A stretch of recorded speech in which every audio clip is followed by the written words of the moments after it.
ಎಲ್ಲರಿಗೂ ನಮಸ್ಕಾರ ಸ್ನೇಹಿತರೆ, ನಾನು ನಿಮ್ಮ ಪ್ರೀತಿಯ ನವೀನ್ ಜಿ ಕೆ ಗಿಡಗನಹಳ್ಳಿ. ಈ ದಿನ ವಿಶ್ವ ಪರಿಸರ ದಿನ ಹೌದಲ್ವಾ? ಎಲ್ಲ ಶಾಲಾ ಕಾಲೇಜುಗಳಲ್ಲಿ ಮತ್ತು ಗಣ್ಯ ವ್ಯಕ್ತಿಗಳು ಸಮಾಜದ ಪರಿಸರದ ಬಗ್ಗೆ ಹಿತಾಸಕ್ತಿ ಉಳ್ತಕ್ಕಂಥ ಎಲ್ಲ ಸಮಾಜಮುಖಿ ಕೆಲಸ ಮಾಡ್ತಕ್ಕಂಥ ವ್ಯಕ್ತಿಗಳೆಲ್ಲ ಇವತ್ತು ವಿಶ್ವ ಪರಿಸರ ದಿನಾಚರಣೆಯನ್ನು ಆಚರಣೆ ಮಾಡ್ತಾ ಇದ್ದೀವಿ.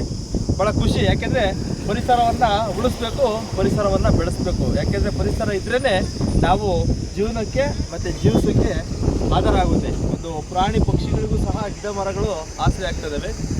ಆದರೆ ಇದೊಂದು ವಿಶೇಷವಾದ ಒಂದು ಈ ಕಾಮಗಾರಿ ನೋಡ್ತಾ ಇದ್ರಲ್ಲ, ಇದು CC ರೋಡ್ ರಸ್ತೆ ಆಗಿದೆ.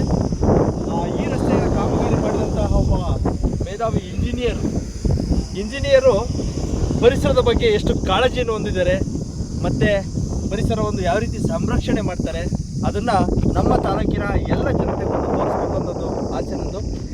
ನೋಡ್ತಾ ಇರ್ಬೋದು, ಇದು ಹುಣಸೆ ಮರ ಹೌದಲ್ವಾ? ಬಹಳ ವರ್ಷದ ಒಂದು ಮರ.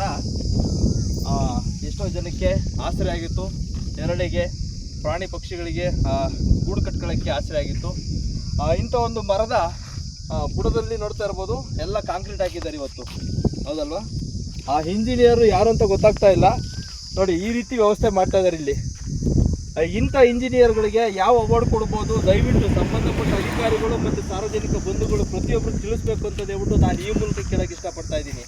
ಯಾಕಪ್ಪ ಅಂದರೆ ಅದಕ್ಕೆ ಒಂದು ನೀರು ಹಾಕೋ ಒಂದು ಸ್ವಲ್ಪ ಆಸರೆ ಬಿಡ್ದಂಗೆ ಮಾಡಿದಾರಲ್ಲ ಕೆಲಸ. ಈ ರೀತಿ ಕೆಲಸ ಮಾಡೋಕ್ಕೆ ಅವರಿಗೆ ಎಷ್ಟು ಜವಾಬ್ದಾರಿ ಇದ್ದಾವೆ ಅಂತಂದೇಳಿ, ಅದಕ್ಕೆ ದಯವಿಟ್ಟು ಸಂಬಂಧಪಟ್ಟ ಅಧಿಕಾರಿಗಳು ಈ ರೀತಿಯ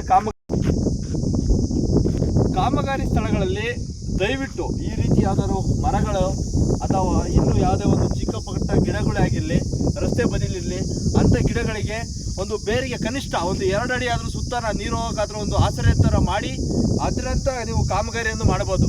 ಅದನ್ನು ಬಿಟ್ಟು ಬುಡಕತ್ತ ಈ ಥರ ಮೋಲ್ಡಿಂಗ್ ಹಾಕ್ಬಿಟ್ರೆ ಆ ಗಿಡಗಳು ಯಾವ ರೀತಿ ನಮಗೆ ರಕ್ಷಣೆ ಕೊಡಬೇಕಾಗುತ್ತೆ ಹೇಳ್ರಿ.